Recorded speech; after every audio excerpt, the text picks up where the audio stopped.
हाँ जी, अब जो हमें टॉपिक पढ़ना है वो पढ़ना है India as a mega diversity, है ना? समझ आ रहा है आपको? तो India as a mega diversity पढ़ना है, लेकिन उससे पहले हमें जानना पड़ेगा कि हॉटस्पॉट क्या होता है एंड मेगा डाइवर्सिटी किसे कहते हैं। अच्छा, सबसे पहले हॉटस्पॉट को देखते हैं। तो हॉटस्पॉट हम ऐसा समझिए कि ऐसी जगह है जहाँ पे बहुत सारे स्पीशीज रहते हैं, बहुत सारे जीव जंतु रहते हैं। जीव जंतु, पेड़ पौधे कई तरीके के हैं, लेकिन वो जगह थोड़ी सी खतरे में है। तो हॉटस्पॉट हम किन जगह को कहते हैं जहाँ पे दो क्राइटेरिया हमारे लगते हैं, ये दो क्राइटेरिया फुलफिल होने चाहिए। मतलब एक है एंडेमिज्म और एक है थ्रीट। मतलब क्या है एंडेमिज्म? मतलब एंडेमिज्म मतलब वहां पे इस तरीके की स्पीशीज रह होनी चाहिए, वहां पे 1500 से ज्यादा, 1500 या फिर 1500 से ज्यादा स्पीशीज ऐसी होनी चाहिए जो और कहीं नहीं, सिर्फ उसी जगह पे मिले। समझ आया आपको? And endemism species, endemic species उन्हें कहते हैं कि जो सिर्फ जहां पे दिखते हैं ना वो वहीं पे ही होंगे। जैसे कि हिमालयन लेपर्ड, वो सिर्फ हिमालय पे ही मिलेगा आपको और कहीं नहीं मिलेगा। तो वो हो गया कि एंडेमिक स्पीशीज सॉरी। ठीक है, तो वहां पे हॉटस्पॉट को फुलफिल करने के लिए दो क्राइटेरिया है कि एक 1500 प्लस स्पीशीज हमारे एंडेमिज्म होने चाहिए। मतलब कि 1500 से ज्यादा ऐसी स्पीच होनी चाहिए जो सिर्फ उसी जगह पे हो, प्लस उस जगह थ्रीट हो। थ्रीट यानी कि मतलब 70% से ज्यादा नेचुरल हैबिटेट, 70% से ज्यादा नेचुरल हैबिटेट क्या हो, बर्बाद हो चुके हो, खो चुके हो। नेचुरल हैबिटेट मतलब वो वहां की जगह, नेचुरल रहने वाली जगह, है ना? मान के चलो कि एक ऐसा जानवर है, जंगली जानवर है जो इस एरिया में रहता है, इस एरिया में रहता है और वो जंगली जानवर उसी एरिया में रहता है। तो अब यहाँ पे क्या हुआ, बिल्डिंग बनी, यहाँ पे भी बिल्डिंग बनी, यहाँ पे भी बिल्डिंग, यहाँ पे भी बिल्डिंग, यहाँ पे बिल्डिंग। अब बस इतनी सी जगह बच गई और वो जंगली जानवर को रहने के लिए बस इतनी सी जगह मिल रही है। अब देखो 70% से ज्यादा एरिया इन बिल्डिंग्स ने कवर कर लिया, अब वो जगह खतरे में है। प्लस वहां पे बहुत सारी ऐसी स्पीशीज है कि वो मतलब 1500 से ज्यादा तरीके की पेड़ पौधे और जानवरों की ऐसी स्पीशीज है जो इस जगह पे है। तो ये जगह हमारा क्या कहलाएगा, हॉटस्पॉट कहलाएगा। समझ आ गया आपको? हॉटस्पॉट मतलब, और एंडेमिज्म मतलब ऐसा कोई स्पीशीज जो उसी जगह पे मिले। ठीक है, चलो हॉटस्पॉट समझ आ गया। अब हम समझते हैं मेगा डाइवर्सिटी को। मेगा डाइवर्सिटी क्या होता है हमारा? Mega diversity refers to the countries that have a very large variety of biodiversity. Mega diversity हम कंट्रीज को कहते हैं, मतलब कि ये कंट्री मेगा डाइवर्सिटी है या नहीं, ये कंट्री मेगा डाइवर्सिटी है या नहीं, है ना? तो मेगा डाइवर्सिटी उन कंट्री को कहते हैं जिनके पास बहुत सारी स्पीशीज हो। क्या हो? बहुत सारी स्पीशीज हो। क्या हो सर? बहुत सारी स्पीशीज हो। That have a large variety of biodiversity, जिनके पास बायोडाइवर्सिटी के बहुत ज्यादा वैरायटी हो। ठीक है, समझ आ रहा है? जिनके पास बायोडाइवर्सिटी की बहुत ज्यादा वैरायटी हो, है ना? बहुत ज्यादा, हद से ज्यादा। ठीक है, अभी बताऊंगा कितना ज्यादा। ठीक है, these nations are to be the highest number of plant and animal species on earth, है ना? ठीक है, मतलब उनके पास उस टाइप के प्लांट्स और एनिमल्स की सबसे ज्यादा स्पीशीज होनी चाहिए। ठीक है, चलो अब हम बात कर लेते हैं। इसके लिए भी दो क्राइटेरिया होते हैं हमारे। एक होते हैं स्पीशीज रिचनेस। क्या? Species richness. स्पीशीज रिचनेस का मतलब क्या होता है कि अ mega diverse country must have a huge population of diverse plant and animals. मतलब जो भी प्लांट या फिर एनिमल होगा, है ना, जो भी प्लांट या फिर एनिमल होगा उसका बहुत ही ज्यादा स्पीशीज उनके पास होनी चाहिए। ठीक है, बहुत ही ज्यादा क्वांटिटी में होनी चाहिए वो पहली बात। इन जैसे इनके पास एक प्रकार का अलग जानवर है जो सिर्फ यही मिलता है, एक और प्रकार का अलग जानवर है जो कि यही मिलता है। तो ऐसे कर करके बहुत तरीके के जानवर और पेड़ पौधे इनके पास होने चाहिए, प्लस एंडेमिज्म। और वो वहीं पे ही मिलने चाहिए, वो वहीं पे ही मिलने चाहिए, उन्हीं के कंट्री में मिलने चाहिए। तब जाके कहलाया जाएगा कि वो कंट्री क्या है, मेगा डाइवर्सिटी है। जैसे इंडिया के पास है बंगाल टाइगर, ऐसे तो बहुत सारे जानवर है जो इंडिया के पास ही है सिर्फ। जैसे रॉयल बंगाल टाइगर हो गया, वो सिर्फ आपको सुंदरबन के एरिया में देखने को मिल जाएगा, इंडिया के अंदर सुंदरबन के एरिया में देखने को मिलेगा, है ना? प्लस हमारे पास रॉयल बंगाल टाइगर जैसे बहुत सारे अलग अलग जानवर है। तो हम भी एक मेगा डाइवर्सिटी में है। अब कैसे? देखो, इंडिया एक मेगा डाइवर्सिटी है, अगर ये क्वेश्चन आ रखा है पहले कई बार तो ही मैं पढ़ा रहा हूं कैसे और क्यों। देखो, 2.4% of land of the whole world, मतलब पूरी दुनिया में जितने भी लैंड है ना, पूरी वर्ल्ड में ये लैंड होती है और कुछ समुंदर होता है ना, तो जितनी भी हमारी लैंड है उसका 2.4% इंडिया के पास है। लेकिन बात ऐसी है कि 8% ऑफ वर्ल्ड स्पीशीज, वर्ल्ड में जितनी भी टाइप की स्पीशीज है उसमें से 8% अकेले इंडिया के पास है। बहुत बड़ा नंबर है।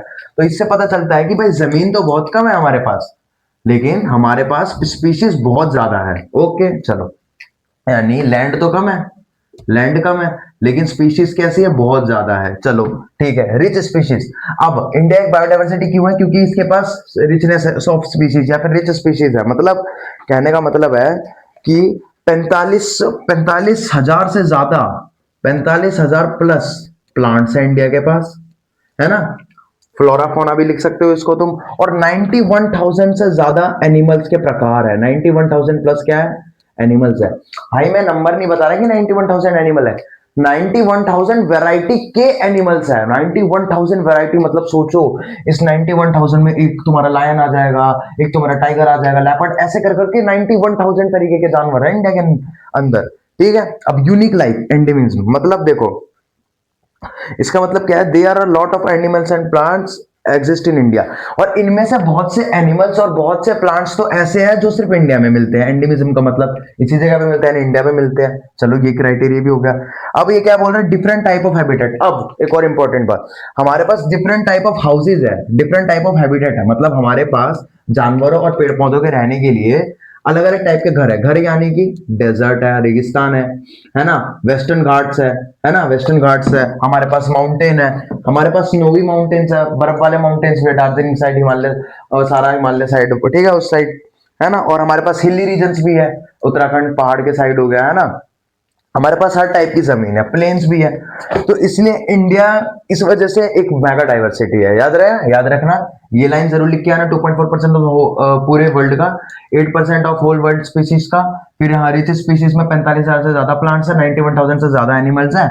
यूनिक लाइफ एंडेमिज्म, हमारे पास बहुत सारे ऐसे जानवर है जो सिर्फ इंडिया में ही मिलते हैं। एग्जाम्पल देना हो तो दे देना, जैसे हमारा हिमालयन चीता वगैरह, हिमालयन लेपर्ड वगैरह मैंने बताया, रॉयल बंगाल टाइगर, है ना। डिफरेंट टाइप ऑफ हैबिटेट, मतलब हमारे पास बहुत टाइप की जमीन है, बहुत टाइप के घर है। घर किसके, हैबिटेट के। अच्छा, हैबिटेट की नहीं कहता, हैबिटेट का मतलब घर होता है इस नई स्पीशीज का।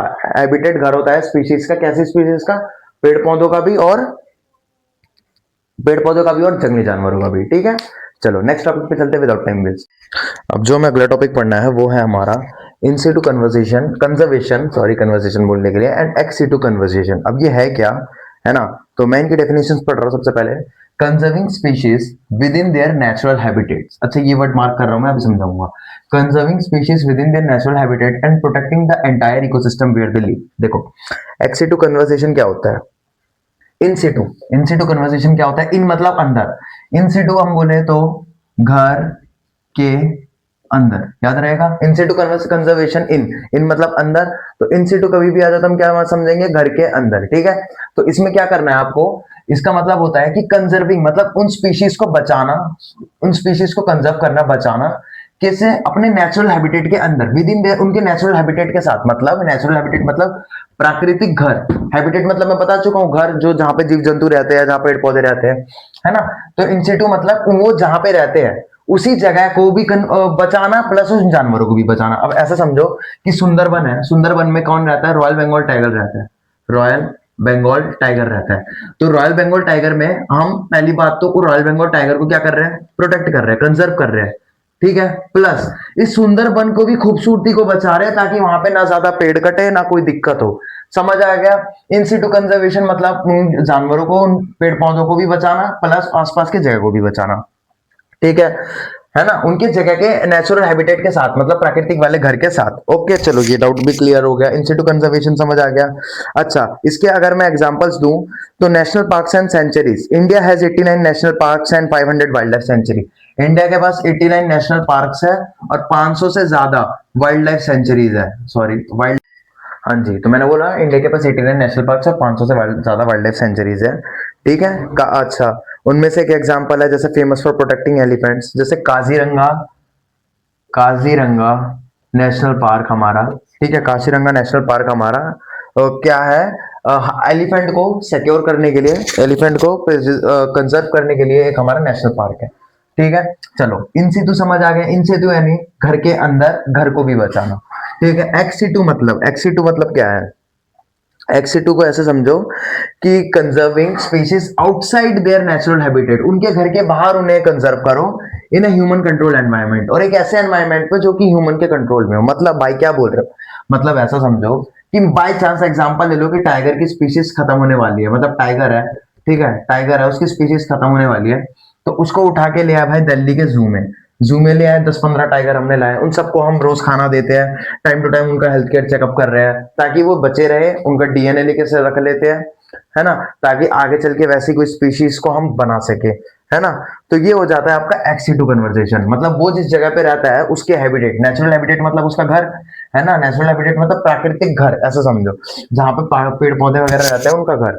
तो उसको उसके घर से उठाकर उसको ह्यूमन के कंट्रोल में सेव करना, ह्यूमन के कंट्रोल में बचा के रखना। ठीक है, इसके एग्जांपल्स ले लो, जू हो गया, है ना, zoos, botanical gardens, place where animals and plants kept under expert, जहां पे एक एक्सपर्ट के अंडर में या फिर एक एक्सपर्ट सुपरवाइजर के अंडर में जानवरों को और पेड़ पौधों को रखा जाता है। जैसे जीन बैंक्स हो गया, storing germ plant seed DNA. Gene plants में क्या होता है, जीन बैंक्स में बताता हूं मैं, just a second, gene banks, इसमें क्या होता है कि एनिमल्स और प्लांट्स के डीएनए सेव करके रखा जाता है ताकि उनको फ्यूचर में बना सके। ठीक है, तो हमने सीख लिया दोनों के बारे में। इन सीटू यानी कि घर के अंदर नेचुरल हैबिटेट को बचाना, एक्स सीटू यानी घर के बाहर किसी जानवर को बचाना, इन सीटू नेचुरल हैबिटेट से अंदर और नेचुरल हैबिटेट को भी बचाना। ठीक है, सब कुछ अच्छे से सीख लिया है। यानी अगर इजी एग्जांपल में समझे तो इसमें हम उस जगह को भी बचा रहे होते हैं और इसमें खाली एक स्पेसिफिक प्लांट या फिर स्पेसिफिक जानवर को बचा रहे होते हैं, वो भी उसके घर से बाहर लाकर एक इंसानों के एक्सपर्ट्स के देख रेख में। ठीक है, चलो नेक्स्ट टॉपिक पे चलते हैं। अब जो हमें अपना नेक्स्ट इंपॉर्टेंट टॉपिक पढ़ना है वो पढ़ना है ग्लोबल वार्मिंग। तो देख लेते हैं, फटाफट से पढ़ लेते हैं ग्लोबल वार्मिंग क्या होती है ना। तो देखो, अगर सबको पता है वैसे तो क्या होती है, बट अगर हम थोड़ा सा डिटेल्ड में जाए तो क्या है, इसलिए मैंने इसमें ज्यादा लिखा हुआ है ना। हाँ जी, तो देखो, सबसे पहले ग्लोबल वार्मिंग कैसे स्टार्ट होती है, कैसे होती है, देखो 75% of the solar energy observed by earth से ना बहुत सारी सोलर एनर्जी आती है। ठीक है, ये सन है, सॉरी ये अर्थ है और ये सन है, यहाँ से ना, बाय द वे देखो, ये सन है, ठीक है, अर्थ पे सोलर एनर्जी पड़ती है, लेकिन होता क्या है कि अर्थ ना 75% एनर्जी अपने जमीन में ऑब्जॉर्व कर लेता है, एंड जो 25% बढ़ जाती है वो वापस धकेल देता है कहाँ पे, सेंड बैक टू स्पेस। लेकिन ग्रीन हाउस इफेक्ट, इसमें एक बीच में प्रॉब्लम आ जाती है, ग्रीन हाउस इफेक्ट, प्रॉब्लम नहीं सोल्यूशन है ये, किस चीज का समझते हैं। Heat is trapped by green house gas, heat green house gas ना, हीट जो है वो ग्रीन हाउस गैस उसको पकड़ लेती है, किसको, हीट को। ये जो अर्थ की सोलर की एनर्जी आ रही है ना, सन की एनर्जी आ रही है, तो 75% तो हम अंदर अपने अंदर अर्थ अपने अंदर रख लेता है, बाकी के 25% जब वापस भेजता है तो उसको ग्रीन हाउस गैस पकड़ लेती है, कहते हैं नहीं तुम धरती पे ही रहो। ग्रीन हाउस गैस हम CO2 को बोलते हैं, CO2 यानी कार्बन डाइऑक्साइड। ठीक है, अब अगर कार्बन डाइऑक्साइड गैस उस सोलर एनर्जी को नहीं पकड़ेगी, है ना, उस हीट को नहीं पकड़ेगी, तो क्या होगा, अर्थ would be freezing in -18 degree Celsius, मतलब अर्थ में -18 डिग्री सेल्सियस ठंड हो जाएगी हर जगह पे। ठीक है, इतना रहेगा ही रहेगा अगर ग्रीन हाउस गैस उसको नहीं पकड़ेगा तो। अभी जो है हमारा एवरेज है वो 15 डिग्री सेल्सियस है, था मतलब इतना रहता है। ठीक है, इतना रहता है, ठीक है, 15 डिग्री सेल्सियस नॉर्मल लिविंग के लिए बिल्कुल अच्छा है। ठीक है, कि इतने में एक नॉर्मल इंसान इजीली रह सकता है 15 डिग्री पे, ओके है।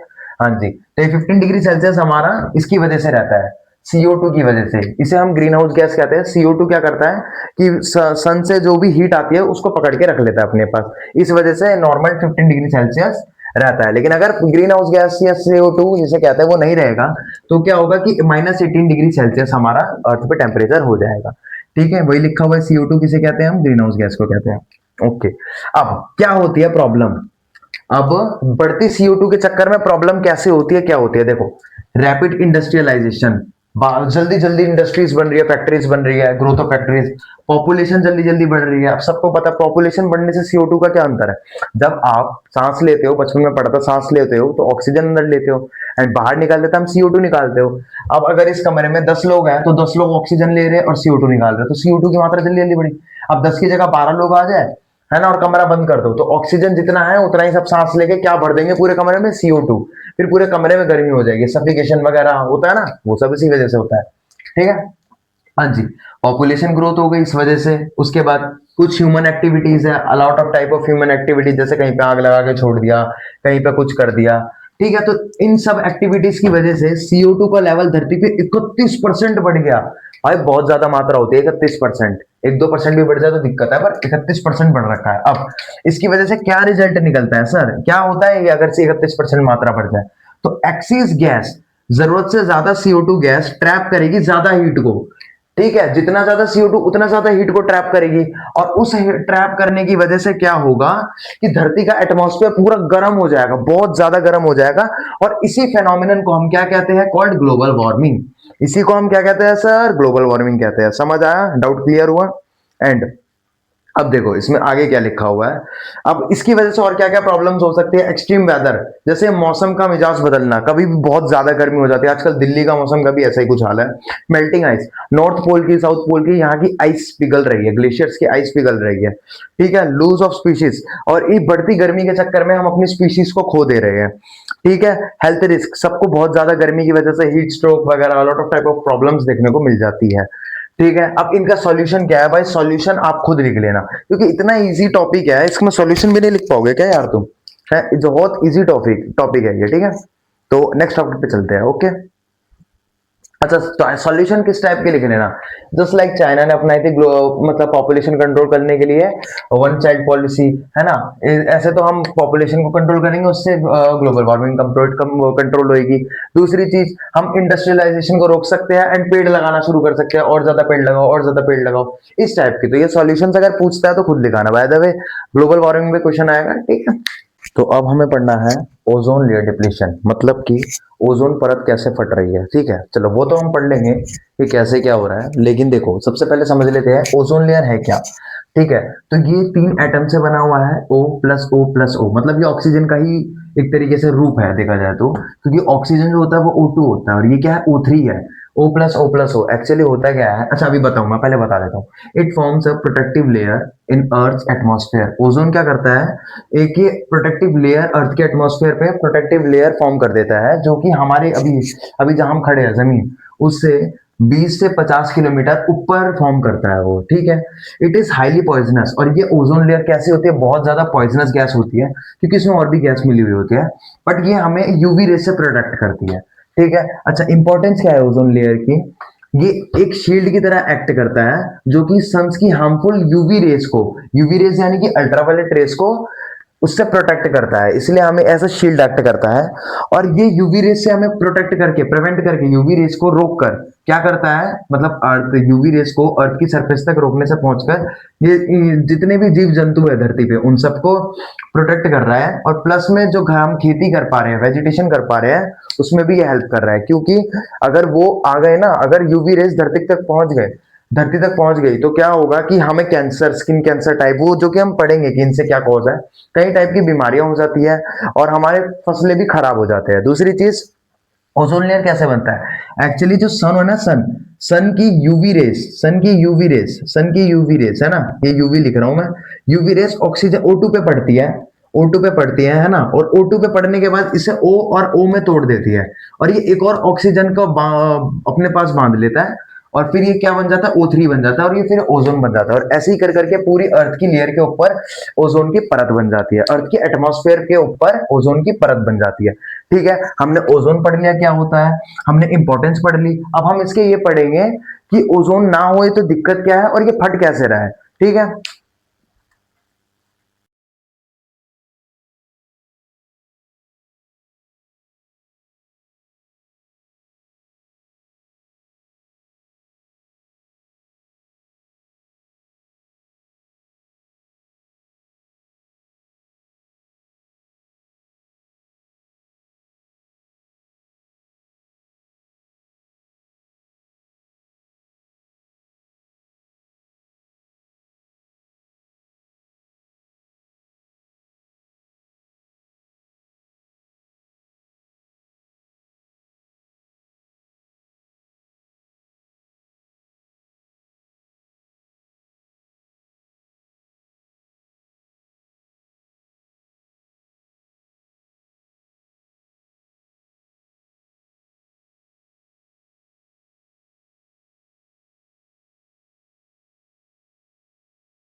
तो खाली बोर्ड देखिए मत सोचने की कुछ करा नहीं था, फटाफट पॉपुलेशन एक्सप्लोजन करते हैं, है ना। तो देखो देखो, तो मैंने दो दो माइक लगा रखे हैं जस्ट बिकॉज किसी का एक का चार्ज खत्म हो सकता है, तो अगर चार्ज खत्म होगा तो दूसरा चालू रहेगा, है ना। और नहीं तो बाकी देखे देखते हैं। चलो, पॉपुलेशन एक्सप्लोजन क्या होता है, देखो जब किसी देश या फिर जब किसी देश की पॉपुलेशन बहुत ज्यादा बढ़ जाती है, ठीक है, वहां पे लोग इतने ज्यादा बढ़ जाते हैं, इतने ज्यादा बढ़ जाते हैं, ठीक है, इतने सारे लोग बढ़ जाते हैं, है ना। और उसके बाद वहां का खाना मतलब फूड, ठीक है, फूड, वाटर एंड किसी भी टाइप की रिसोर्सेज कम हो जाते हैं, इसको हम पॉपुलेशन एक्सप्लोजन बोलते हैं।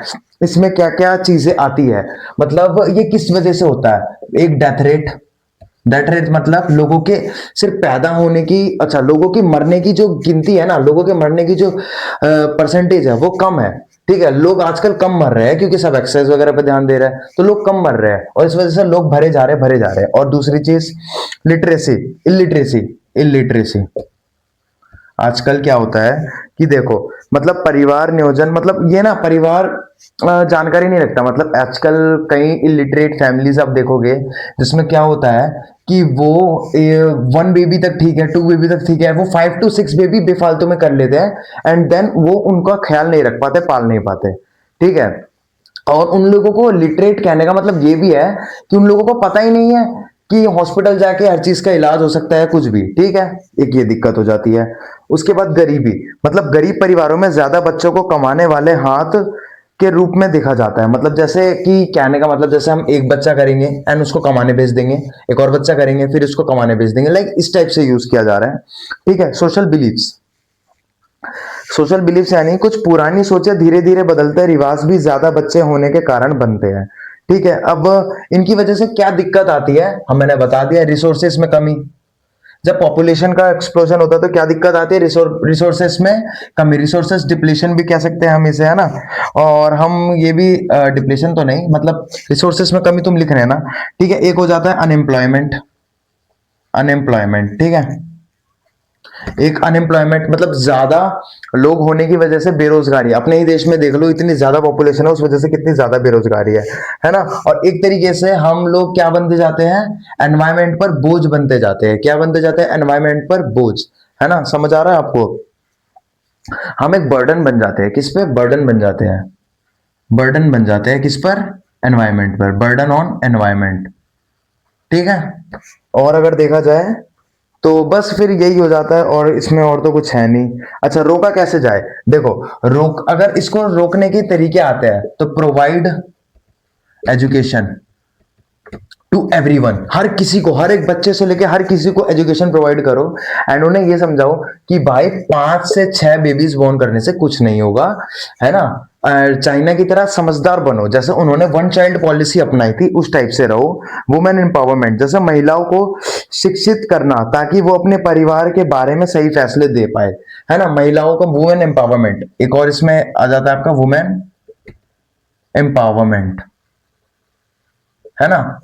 इसमें ये हो जाता है कि महिलाओं को शिक्षित करो ताकि वो अपने परिवार में सही फैसले दे पाए और उन्हें समझा पाए। गवर्नमेंट स्कीम, सरकारी तौर पर सुविधाएं और इंसेंटिव्स देना, ठीक है। जैसे गवर्नमेंट ने फाइन लागू कर दिया कि अगर कोई 2 चाइल्ड से ज्यादा बॉर्न करेगा तो उस पर इतना फाइन है ना। और अगर कोई सिर्फ एक ही चाइल्ड बॉर्न करेगा तो उसको इतना मतलब इंसेंटिव मिलेगा, पैसा मिलेगा। दूसरी चीज, जैसा चाइना ने किया था, ओपीसी किया था, इसमें एग्जाम्पल जरूर लिख कर आना ओपीसी का, 1 चाइल्ड पॉलिसी, ठीक है। 1 चाइल्ड पॉलिसी बहुत अच्छी पॉलिसी थी, जिसकी वजह से, इससे पता फायदा क्या होता था 1 चाइल्ड पॉलिसी थे, जैसे ये दो जने हैं तो एक मेल है एक फीमेल है, अब इन दोनों के बदले एक ही बच्चा आएगा, एक ही, अब हर 2 जनों के बदले एक ही जना आ रहा है अब, ठीक है। लेकिन वहीं पे अगर कोई इस पॉलिसी को नहीं समझता, कोई इलिटरेट पर्सन होता है तो वो क्या करता है, 2 होते हैं ना तो 2 से 3 4 5 6 कर लेते हैं, जिससे वो इकोनॉमी पर बहुत ज्यादा बर्डन बन जाते हैं। तो लिटरेट होना जरूरी है इस वजह से, ठीक है। हमने पॉपुलेशन एक्सप्लोजन भी कर लिया, ठीक है, जितना ज्यादा मैं करवा सकता था। अच्छा, ये फिर उससे एक और चीज लिख लेना है, ग्लोबल वार्मिंग में भी दिक्कत बन जाते हैं, मैं जितना ज्यादा करवा सकता था मैंने करवा दिया। उम्मीद है आपका पेपर अच्छा जाएगा, ठीक है। हाँ, कुछ इसमें ट्रू फॉल्स भी आते हैं, तो मेरा टेलीग्राम चैनल ज्वाइन कर लेना, ट्रू फॉल्स वगैरह मैं क्वेश्चन पेपर, एक सैंपल पेपर होगा वो भेज दूंगा, वो ट्रू फॉल्स देखकर चले जाना, ठीक है, आ सकता है क्वेश्चन। एंड हो सके तो एक बार पिन कमेंट चेक कर लेना, ठीक है। Thank you, thanks for watching and all the best for your exam, take care आप सबको।